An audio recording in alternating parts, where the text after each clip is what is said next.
Good evening, ladies and gentlemen. Welcome to the Never Doubt Yourself and Never Give Up show. We are going to be talking to you on today regarding cause and effect.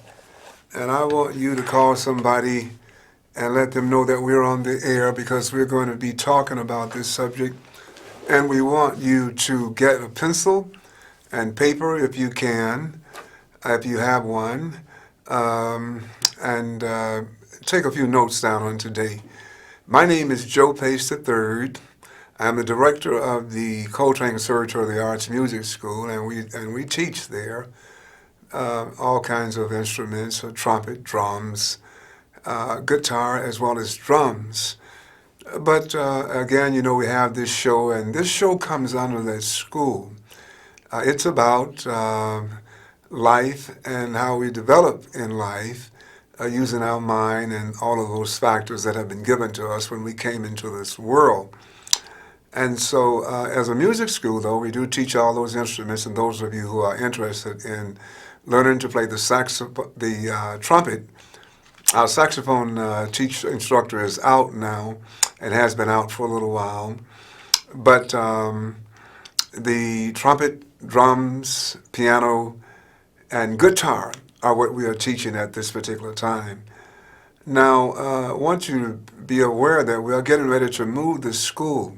The school is located now at 6353 South Cottage Grove, but it will be located at 1809 East 93rd Street coming up. We're going to be moving to the southeast side of Chicago. Now, we're going to get right into this subject, and on today we're going to be talking about cause and effect and how that all works in our life in order to bring about the goods that we need and want. Now, the first thing I want to say, though, before we get into that is that some of you may be brand new to this television show, and I want to welcome you here. I know I'm always telling people about it and passing out my business cards to let them be aware of it. And so if you're brand new, welcome, and let's hope that you get something out of this show on today that will help you in your life, and that you will be with us on next week and the week after and even the week after that. Now, how does cause and effect work is the question, because most time people are kind of fuzzy about that. The one thing about it is that, first of all, most of us have heard of reaping and sowing. This is found in many of the religious publications, and I want you to be clear. I want to be clear up front that this is not a religious program. This is a program regarding truisms, as we know them to be in the universe, and they do cross across the gamut of religions. Most of the major religions would easily agree to most of what I'm saying, if not all of what I'm saying. But how does it work? Let's take a look at it. Now, when it comes down to cause and effect, everything in this universe is under that law. That is a strict universal law, the law of cause and effect. And it's always operating no matter how much it may seem as though it is not in operation. I'll give you an example. You can throw a pebble into the Pacific Ocean, and that pebble affects everything in that large body of water, and that is a fact. So that cause and effect runs very deep, and not only that, but it is always present, and it is present in everything that takes place. To give you another example, even a small grain of sand, and this may sound a little unusual to many people, even a small grain of sand that ends up in San Francisco Bay has its own karma. Believe it or not, the grains of sand that are that are on the beaches of our city here in Chicago have their own karma. Everything is based under cause and effect. And when I say karma, I mean cause and effect. There was a cause that enabled that little grain of sand to end up with the effects of being here in Chicago, Illinois. So that means that I'm saying to you right now that everything comes under this humongous, this vast law of cause and effect. And when we think about it, we think about the fact that people have been saying for many years, we reap what we sow. Well, that's cause and effect, ladies and gentlemen. That is cause and effect. We reap what we sow. There is no way that we can do something without reaping the benefits of that in our life, whether or not it's good or bad. Of course, bad things, we don't consider those things as being beneficial, but nonetheless, they bring about effects in our life. And so this is the way this cause and effect work. This is what this is all about. Now, who does it work on is the question. It works on everyone. There's no one on the outside of that.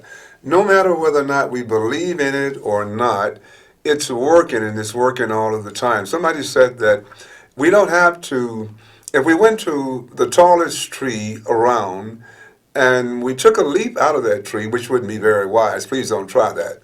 But if we did that, and as we are rolling, as we're going down to the ground, we're thinking, well, I don't even believe in gravity, but it doesn't make any difference because gravity is a universal law, and so is cause and effect. And so it works on everybody all the time. Now, the negative causes that we make in our life bring about negative effects. And some of those causes are brought about by the way that we think about something, because we actually make these causes in three known ways. I'm going to say, and that is with our thoughts. Okay, that's with our action and with our words. Now, when we are thinking unfriendly or unkind thoughts, guess what? We are planting those seeds in the subconscious of our mind. We're planting those seeds in the garden, in this garden that processes everything in our life, And if you think about it, if we think hard enough about it, we know that when we're thinking bad thoughts, we don't really feel good, when we're thinking bad thoughts. Bad thoughts don't make us feel good at all. In fact, we think good thoughts, and we know that makes us feel good, no matter what it's about. We could be thinking about someone else, about someone else's dream, about someone else's desires and wants and whatnot. And that would put a pleasant sort of feeling in our minds and hearts, because when we think good thoughts are always going to bring effects of good with them. And good effects put smiles on our faces and gladness in our hearts, So it's just that, and if you don't believe it, somebody's sitting out there and you don't believe it, you try thinking bad thoughts sometime, just as I'm not going to suggest that to you. But what I will say here is notice the next time that you are thinking, and all of us have to go through that, where we think a little wrong every once in a while. Nobody is perfect, We all go through that. So the next time that we're thinking thoughts that are not very favorable to anybody, ask yourself, how do I feel about this? How am I feeling as I'm thinking these thoughts of this kind? And I guarantee you that you'll find that you are thinking that your feelings are very, very, very low and very uncomfortable, I want to say. You're not feeling happy at all, about that. But when you start to think good thoughts about people, you're going to get that good feeling. And that's because of the fact that this marvelous intelligence that's in the universe, and I'm going to allow you to call it whatever you want to. If you want to call it God, you want to call it the mystic law, you want to call it Allah or Yahweh, so many different names, whatever you call it. But this magnificent and beautiful power that's in this universe, that is the source of all that we see and all that we know, that doesn't come under cause and effect. It's has its own cause and its own effect.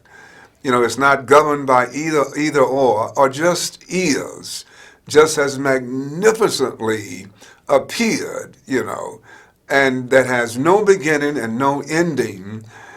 These feelings are brought about by that source. And that source is saying at that point, oh man, I'm so happy with you.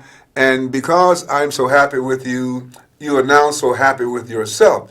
Because it's like ladies and gentlemen, it's sort of like, it is an energy. The scientists say that energy cannot be destroyed and it cannot be created. The only thing that we can do is change the form of it. For example, water will vaporize or go into steam.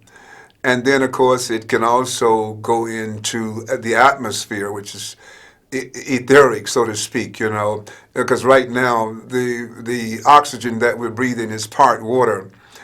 And we can't see it, but it's also energy. So this energy is everywhere in everything. And not only that, but it's the source of it all is this magnificent intelligence, that's brought about this great, vast, and beautiful universe that we're all in. And it is just a wonderful thing to know that as I'm sitting here now, I'm breathing this air, that I'm taking in this force, that this supply of energy is going into my body and enabling me to sit here and talk to you. This is just a magnificent thing, and it's everywhere. It's in the sun, it's in the moon, it's in the flowers, it's in the small insects. It's in everything, and not only that, but it's in everything at the same time. It's presence, It's in everything at the same time and same degree. It's not like more of it in me than it is in somebody else's. That's somebody else, or more of it in me that's in a flower. There is only one source of everything, and when we see one another, for example, men see men, women see women, boys and girls, and everything. We think that we are different. What we don't realize is that we are all the same. It seems like we're different, but we're really all the same because we all come from the same producer, and we're all one with that producer. We are a manifestation of this magnificent mind. And not only that, but what is so beautiful about being a human being is that we have been given these powers ourselves. This is just absolutely remarkable that I have the power to create in my own life whatever I want. There is no limit to what I can do. That is just absolutely awesome, And now somebody said that we're in this image. Of course we're in this image. We are one with this power. And as human beings, we've been born at this high level to have an understanding of it and be able to use it to bring about joy in the world and in our own lives. Now, when we are thinking positive thoughts, that's what happens. All of these wonderful things that we talked about, whether or not it's our health, that's governed by this single source. When we bring the best medicine in the world is the medicine of compassion, of caring, of loving, of wanting the best for others as well as ourselves, of not feeling guilty about anything, or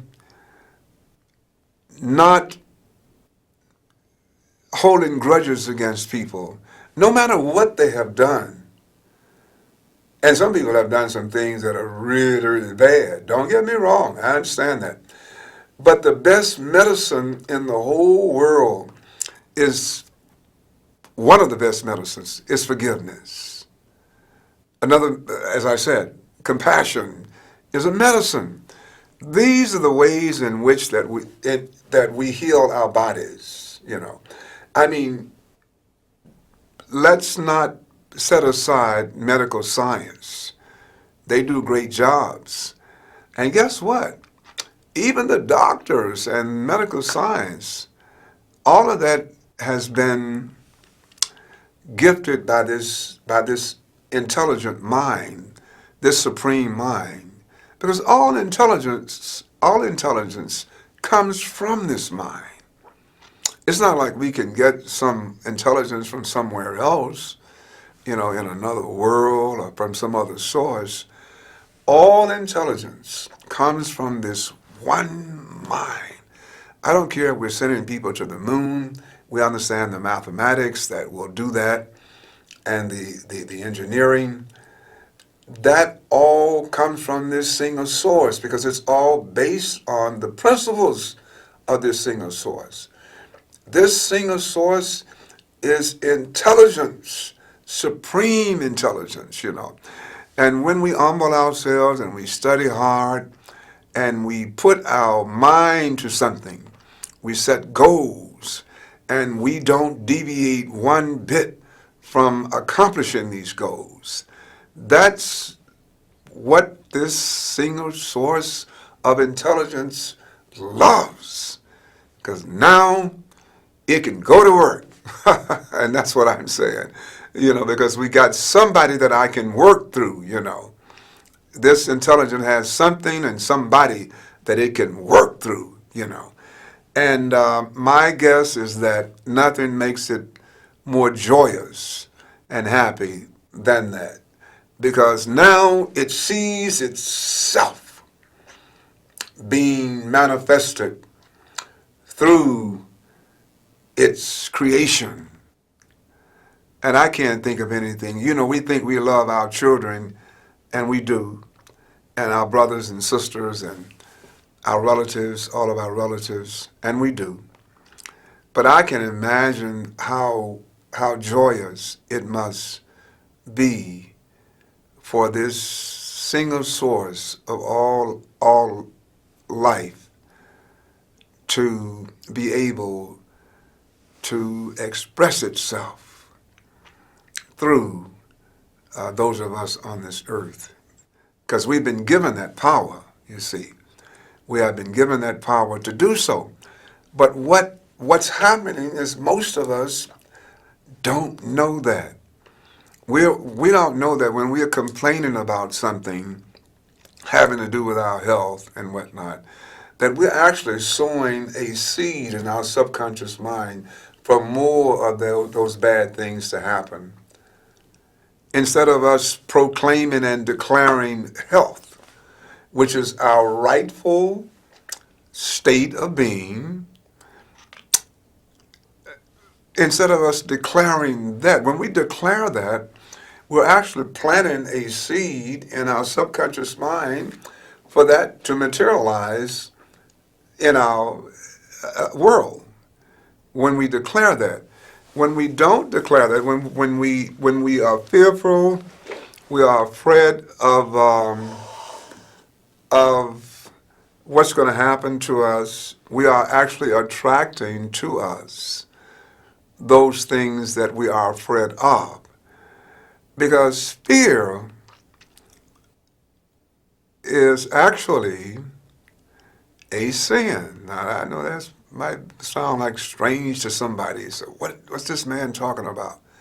Well, yeah, Joe Pace III said that fear is a sin.